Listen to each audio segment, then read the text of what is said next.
నమస్తే welcome to our channel. Jaganmohan Reddy CM గా ఉండగా అప్పటి తన ఎంపీ రఘురామకృష్ణంరాజును ఏ రకంగా టార్చర్ పెట్టారో అందరికీ తెలుసు. ప్రస్తుతం టీడీపీలో ఉన్న రఘురామకృష్ణంరాజు ఉండి ఎమ్మెల్యేగా ఉన్నారు. ఆయన వైఎస్ఆర్సీపీలో నరసాపురం ఎంపీగా ఉండగా జగన్మోహన్ రెడ్డి ఆయనపై అక్కసుతో అక్రమ కేసులు బనాయించి పోలీస్ కస్టడీలో చిత్రహింసలకు గురిచేశారు.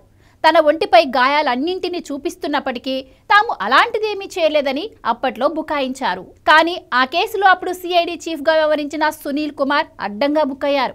ఉన్నతాధికారుల ఆదేశాల ప్రకారమే తాను రఘురామను కొట్టానని, అలా వీడియో కాల్లో సిఐడి బాస్ కు చూపించామని అప్పట్లో విధులు నిర్వహించిన సిఐ, ఎస్ఐతో పాటు ఇతర సిబ్బంది పోలీసులకు వాంగ్మూలం ఇచ్చారు. అయితే కాల్ కట్ చేసి ఆయన నేరుగా రఘురామను ఉంచిన గదిలోకి వచ్చి దగ్గరుండి కొట్టించారని వారు తెలిపారు. ఆయన ముసుగు వేసుకుని మరి తన మనుషులతో వచ్చి కొట్టించారని చెప్పారు. 2021 మేలో జరిగిన ఆ ఘటనకు సంబంధించి తాజాగా గుంటూరు పోలీసులు పక్కాగా సాక్ష్యాధారాలు సేకరించారు. CID chief cell phone location కూడా తీసుకున్నారు. కేసు దర్యాప్తునకు మొత్తాన్ని ఓ కొలిక్కి తెచ్చారు.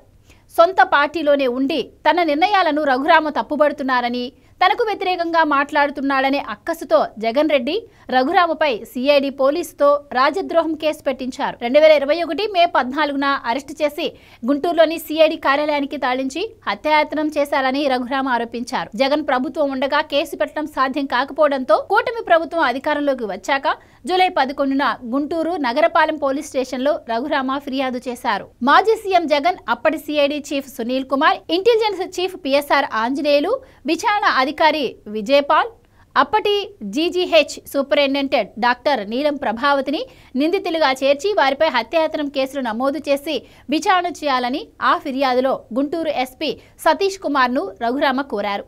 ఈ మేరకు ఏఎస్పీని దర్యాప్తు అధికారిగా నియమించారు. విచారణలో భాగంగా పోలీసులు పలువురిని విచారించగా తాజాగా సంచలన విషయాలు బయటకొచ్చాయి. దీంతో నాటి పాలకుల మెడకు గట్టి ఉచ్చు బిగిస్తోంది. ఈ కేసులో ఒకరిద్దరు పోలీసులు అప్రూవర్గా మారే అవకాశము ఉన్నట్లు పోలీసు వర్గాలు చెబుతున్నాయి.